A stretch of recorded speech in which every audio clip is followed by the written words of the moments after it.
അസ്സലാമു അലൈക്കും വറഹ്മത്തുള്ളാഹി തആല വബറകാതുഹു. അൽഹംദുലില്ലാഹ് സ്വലാത്തു വസ്സലാമു അലാ അഷ്റഫിൽ മുർസലീൻ വഅലാ ആലിഹി വസഹ്ബിഹി അജ്മഈൻ അമ്മാ ബഅദ്. അഊദു ബില്ലാഹി മിനശ് ശൈത്വാനിർ റജീം. ബിസ്മില്ലാഹിർ റഹ്മാനിർ റഹീം. അലം നശ്റഹ് ലക സദ്റക. സദഖല്ലാഹുൽ അലിയ്യുൽ അദീം. ഏറ്റവും ബഹുമാനാദരം നിറഞ്ഞ ഉസ്താദുമാർ, പ്രിയം നിറഞ്ഞ മുത്തഅല്ലിം സുഹൃത്തുക്കളെ, എനർജിയോ 2K25 അതിമഹത്വമേറിയ വേദിയിലാണ് ഞാനും നിങ്ങൾ ഒരുമിച്ച് കൂടിയിട്ടുള്ളത്. അല്ലാഹു സുബ്ഹാനഹു വ തആല നമ്മളെ സൽക്കർമ്മങ്ങളെല്ലാം സ്വീകരിക്കുമാറാകട്ടെ.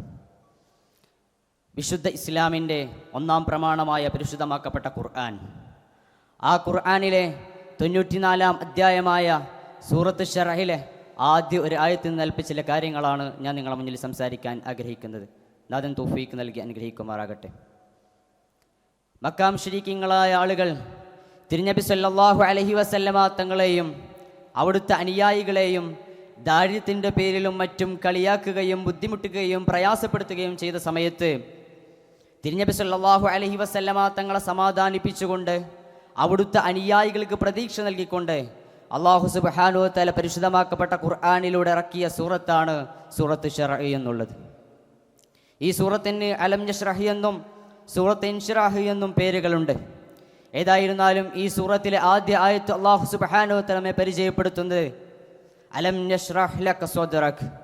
നബിയെ, അങ്ങയുടെ ഹൃദയത്തെ നാം അങ്ങേക്ക് വേണ്ടി വിശാലമാക്കി തന്നില്ലയോ നബിയെ? ബഹുമാനപ്പെട്ട അല്ലാമ അൽ ഹാഫിദ് ഇബ്നു കസീർ ഇതിനർത്ഥം കൊടുത്തിട്ടുള്ളത് ഐ ജഅൽനാഹു ഫസീഹൻ റഹീബൻ വാസിയ, അതായത് എന്തും ഉൾക്കൊള്ളാനുള്ള മനസ്സ് നൽകി അങ്ങയുടെ ഹൃദയത്തെ നാം അങ്ങേക്ക് വേണ്ടി വിശാലമാക്കി തന്നില്ലയോ നബിയെ? അതുപോലെ തന്നെ ഇമാം മാവർദി ഇമാം അതിനർത്ഥം കൊടുത്തിട്ടുള്ളത് എത്ര വലിയ പ്രതിസന്ധികളെയും പ്രശ്നങ്ങളെയും തരണം ചെയ്യാനും അതിനുള്ള മനക്കരുത്തും ശക്തിയും നൽകി അങ്ങയുടെ ഹൃദയത്തെ നാം അങ്ങേക്ക് വേണ്ടി വിശാലമാക്കി തന്നില്ലയോ? അതുപോലെ തന്നെ മറ്റു മുഫസ്സിരീങ്ങൾ ഇതിനർത്ഥം കൊടുത്തിട്ടുള്ളത് എത്ര വലിയ ശത്രുവിനും പൊതുമാപ്പ് പ്രഖ്യാപിക്കാൻ പറ്റുന്ന രൂപത്തിൽ അങ്ങയുടെ ഹൃദയത്തെ നാം വിശാലമാക്കി തന്നില്ലയോ നബിയെ?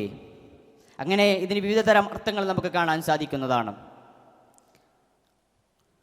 അലം നശ്റഹ് ലക സദ്റക. അലം എന്നുള്ളിടത്ത് തുടക്കത്തിലെ ഹംസ അത് ഇസ്തിഫാമിൻ്റെ ഹംസയാണ്. ഒരു കാര്യം വിവരം തേടാൻ വേണ്ടി ഉപയോഗിക്കുന്ന അറഫാണ്. തൊട്ടപ്പുറത്തെ ലം അത് നഫിയാണ്, ഒരു കാര്യം നിഷേധിക്കാൻ വേണ്ടി ഉപയോഗിക്കുന്ന അറഫാണ്. ഇവിടെ മുഫസ്സിരീങ്ങൾ പറയുന്നു തുടക്കത്തിലുള്ള ഇസ്തിഫാമിൻ്റെ ഹംസ അതിൽ നഫിയുടെ മഅനയുണ്ട്.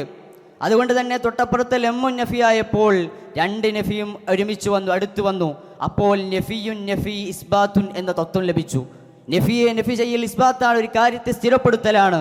അപ്പോൾ നബിയെ, അങ്ങയുടെ ഹൃദയത്തെ നാം വിശാലമാക്കി തന്നില്ലയോ എന്ന് ചോദിക്കുമ്പോൾ വിശാലമാക്കി തന്നു എന്ന മഅന അവിടെ ലഭിക്കുന്നുണ്ട് എന്ന് ബഹുമാനപ്പെട്ട മുഫസ്സിരീങ്ങൾ രേഖപ്പെടുത്തി വെക്കുകയാണ്.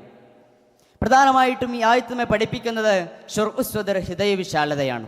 എന്താണ് ഹൃദയ വിശാലത എന്ന് പറയുന്നത്? ബഹുമാനപ്പെട്ട റാസി ഇമാം അവിടുത്തെ തഫ്സീർ രേഖപ്പെടുത്തി വെക്കുന്നു, ഹൃദയ വിശാലത ഹബീബായ റസൂലുള്ളാഹി സ്വല്ലല്ലാഹു അലൈഹി വസല്ലമ തങ്ങളുടെ ഹൃദയ വിശാലത എന്ന് പറഞ്ഞാൽ ഇസ്ലാമിൻ്റെ പ്രകാശവും അതുപോലെ തന്നെ ഇസ്ലാമിൻ്റെ സന്ദേശവും സ്വീകരിക്കാൻ പറ്റുന്ന രൂപത്തിൽ അവിടുത്തെ ഹൃദയം വിശാലമകലാണ്. ബഹുമാനപ്പെട്ട മുഫസ്സിരീങ്ങൾ ഈ ശുർഉസ് സദ്ർ, ഹൃദയ വിശാലതയ്ക്ക് ഉദാഹരണമായി പറയാറുള്ളത് തിരുനബി സല്ലല്ലാഹു അലൈഹി വസല്ലമ തങ്ങൾ ഇസ്ലാമിക പ്രബോധനവുമായി ത്വൈഫിലേക്ക് ചെന്ന സമയത്ത് അവിടെയുള്ള സഖീഫ് ഗോത്രക്കാർ തിരുനബി സല്ലല്ലാഹു അലൈഹി വസല്ലമ തങ്ങളെ ആക്രമിക്കുകയാണ്. അവിടുത്തെ ഭ്രാന്തന്മാരെ കൊണ്ടും കുട്ടികളെ കൊണ്ടും ഹബീബായ തങ്ങളെ കല്ലെറിയിപ്പിക്കുന്നു, ചീത്ത വിളിപ്പിക്കുന്നു, ഹബീബായ തങ്ങളെ വല്ലാതെ പ്രയാസപ്പെടുത്തുകയാണ്. അവിടുത്തെ അവരുടെ കല്ലേറ് കൊണ്ട് ഹബീബായ തങ്ങളുടെ കാലിൽ നിന്ന് രക്തം ഒഴുകുകയാണ്. അങ്ങനെ ഹബീബായ തങ്ങൾ തളർന്നിരിക്കുന്ന സമയത്ത് ജിബ്രീൽ അലൈഹിസ്സലാത്തു വസ്സലാം വന്നുകൊണ്ട് ചോദിക്കുകയാണ്, നബിയേ, ഈ കാണുന്ന 2 പർവ്വതങ്ങളുണ്ടല്ലോ നബിയേ, ആ 2 പർവ്വതങ്ങൾക്കിടയിലിട്ട് ഈ സമുദായത്തെ നശിപ്പിച്ച് കളയട്ടെയോ നബിയേ? ആ സമയത്ത് തിരുനബി സല്ലല്ലാഹു അലൈഹി വസല്ലമ തങ്ങൾ മറുപടി പറയുകയാണ്, വേണ്ട വേണ്ട, അവർ അറിവില്ലാത്തവരാണ്. അതുകൊണ്ട് തന്നെ അവർക്ക് അല്ലാഹുവേ നീ സന്മാർഗം കാണിക്കണം. അല്ലാഹ് അവരുടെ മുതുകിൽ നിന്ന് ലാ ഇലാഹ ഇല്ലല്ലാഹ് എന്ന് പറയുന്ന ഒരു ജനതയുണ്ടാകലിനെ ഞാൻ ആഗ്രഹിക്കുന്നു. അതുകൊണ്ട് അവരെ ശിക്ഷിക്കേണ്ടതില്ല എന്ന് ഹബീബായ റസൂലുള്ളാഹി സ്വല്ലല്ലാഹു അലൈഹി വസല്ലം തങ്ങൾ മറുപടി പറയുകയാണ്. അതവിടുത്തെ ഹൃദയ വിശാലതയാണ്.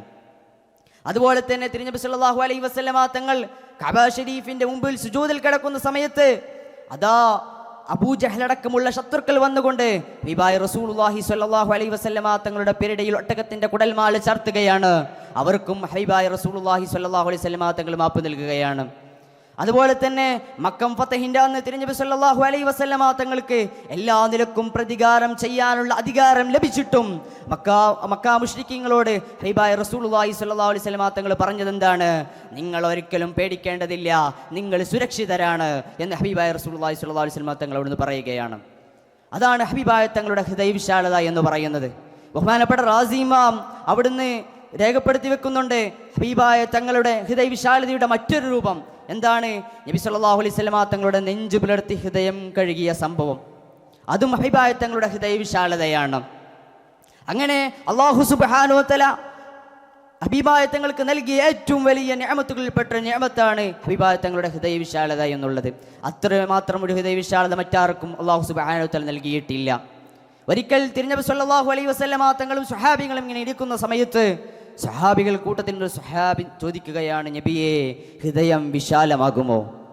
ആ സമയത്ത് തിരുനബി സല്ലല്ലാഹു അലൈഹി വസല്ലമ തങ്ങൾ അവിടുന്ന് മറുപടി പറയുകയാണ്, ഹൃദയം വിശാലമാകുന്നതാണ്. ആ സമയത്ത് സ്വഹാബി ചോദിക്കുകയാണ്, നബിയെ, എങ്ങനെയാണ് ഹൃദയം വിശാലമാകുന്നത്? അതിന് വല്ല അടയാളങ്ങളുമുണ്ടോ? ഉണ്ടെങ്കിൽ ഒന്ന് പറഞ്ഞു തരുമോ നബി എന്ന് ആ സ്വഹാബി തിരുനബി സല്ലല്ലാഹു അലൈഹി വസല്ലമ തങ്ങളോട് ചോദിക്കുമ്പോൾ തിരുനബി സല്ലല്ലാഹു അലൈഹി വസല്ലമ തങ്ങൾ അവിടുന്ന് മറുപടി പറയുകയാണ്, 3 വിഭാഗം ആളുകളുണ്ട്. ആ 3 വിഭാഗം ആളുകൾക്ക് അല്ലാഹു സുബ്ഹാനഹു വ തആല ഹൃദയവിശാലത നൽകുന്നതാണ്. എന്നിട്ട് അവിടുന്ന് പറഞ്ഞു കൊടുക്കുകയാണ്, ഒന്നാമത്തെ വിഭാഗം ഏതാണ്? വഞ്ചനാത്മകമായ ദുന്യാവിൻ്റെ വർണ്ണഭംഗിയിൽ നിന്ന് ആകർഷ്ടരാവാതെ അതിൽ നിന്ന് വിട്ടു നിൽക്കുന്നവനാണ്, അവൻ്റെ ഹൃദയം വിശാലമാകുന്നതാണ്. രണ്ടാമത്തെ വിഭാഗത്തെ പരിചയപ്പെടുത്തിയത് ശാശ്വതമായ ആഖിറമുണ്ടല്ലോ, ആ ആഖിറത്തിന് വേണ്ടി അവൻ്റെ ജീവിതം മാറ്റിവെച്ചവനാണ്. മൂന്നാമത്തെ വിഭാഗത്തെ പരിചയപ്പെടുത്തി മരണം വരുന്നതിൻ്റെ മുമ്പ് ആ മരണത്തിന് വേണ്ടി തയ്യാറെടുക്കുന്നവനാണ്, അവൻ്റെയും ഹൃദയം വിശാലമാണ്. പ്രിയമുള്ളവരെ, ഇത്തരത്തിലുള്ള ഹൃദയവിശാലത നമുക്ക് വരേണ്ടതുണ്ട്. അല്ലാഹു സുബ്ഹാനഹു വ തആല അത്തരത്തിലുള്ള ഹൃദയവിശാലത നമുക്ക് നൽകി അനുഗ്രഹിക്കുമാറാകട്ടെ. എങ്കിൽ മാത്രമാണ് അള്ളാഹും അവൻ്റെ റസൂലും പറഞ്ഞ മുഴുവൻ കാര്യങ്ങളും നമുക്ക് ഉൾക്കൊള്ളാൻ സാധിക്കുകയുള്ളൂ. ഇന്ന് നാം കാണുന്നില്ലേ പ്രിയമുള്ളവരെ, ആത്മഹത്യകളും കൊലപാതകങ്ങളും അക്രമങ്ങളും അധികരിച്ചു കൊണ്ടിരിക്കുകയാണ്. എന്താണ് കാരണം? അവർക്കൊന്നും ഹൃദയവിശാലത ലഭിച്ചിട്ടില്ല. മകൻ ഉമ്മയെയും വാപ്പയെയും കൊല്ലുന്നു, ഭർത്താവ് ഭാര്യയെ കൊല്ലുന്നു, ജ്യേഷ്ഠൻ അനിയനെ കൊല്ലുന്നു. അത്തരത്തിൽ രൂപത്തിലേക്ക് എന്താണ് ഹബീബായ തങ്ങൾ പഠിപ്പിച്ചൊരു വിഷയമുണ്ടല്ലോ, കൊന്നവനറിയില്ല എന്തിനാണ് കൊന്നത് എന്ന്, കൊല്ലപ്പെട്ടവനറിയില്ല എന്നെ എന്തിനാണ് കൊന്നത് എന്ന രൂപത്തിലേക്ക് ഇന്ന് കൊലപാതകങ്ങൾ മാറിക്കൊണ്ടിരിക്കുകയാണ്. അതുപോലെ തന്നെ പ്രണയ നൈരാശ്യത്തിൻ്റെ പേരിൽ, അതുപോലെ സാമ്പത്തിക ഇടപാടുകളുടെ മേൽ ആത്മഹത്യകൾ നടന്നുകൊണ്ടിരിക്കുകയാണ്. അവിടെയാണ് ഈ ആയത്ത് നമുക്ക് പ്രസക്തമാകുന്നത്. നമുക്കെല്ലാവർക്കും ഹൃദയവിശാലത വരേണ്ടതുണ്ട്. അല്ലാഹു സുബ്ഹാനഹു വ തആല അത്തരത്തിൽ നമുക്ക് ഹൃദയവിശാലത നൽകി അനുഗ്രഹിക്കുമാറാകട്ടെ എന്ന് ദുആ ചെയ്തുകൊണ്ട് ഞാൻ എൻ്റെ വാക്കുകൾ അവസാനിപ്പിക്കുകയാണ്. വആഖിറു ദഅ്വാനാ അൽഹംദുലില്ലാഹി റബ്ബിൽ ആലമീൻ. അസ്സലാമു അലൈക്കും വറഹ്മത്തുള്ളാഹി തആല വബറകാതുഹു.